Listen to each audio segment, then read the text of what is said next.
За сайн байцгаана уу, та бүхэнд энэ өдрийн мэндийг хүргье.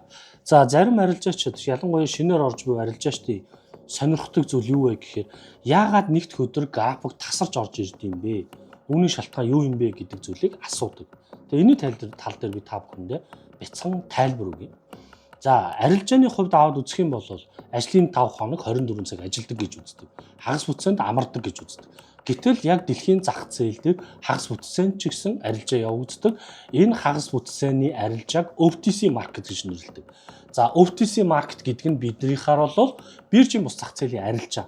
За энэ арилжааны волюм маш бага байдаг учраас нэгд өдөр орж ирэхдээ баг өөрчлөлтгүй орж ирдэг болоод сүүлийн үед бол маш их тасарч орж ирж байгаа нь хагас бас бүтцийн өдрийн арилжаа идэвхтэй явснаас улбаалдаг. За яагаад ийм идэвхтэй явдаг вэ гэхээр дэлхийн нийтэд тохиолдох геополитик улс төрийн эдийн засгийн томоохон асуудал үүсэх юм бол энэ хагас бүтцээнд арилжааг идэвхтэй болгож өгч байгаа. Жишээ нь өнгөрсөн 7 хоногийн хагас бүтцээнд болсон зүйл гэвэл Америкийн нэгдсэн улсын дээд шүүхээс Трампын тавьсан тарифыг зарим хэсгийг нь хүчингү болгож буцаалт олгох зүйлийг ярьсан байна.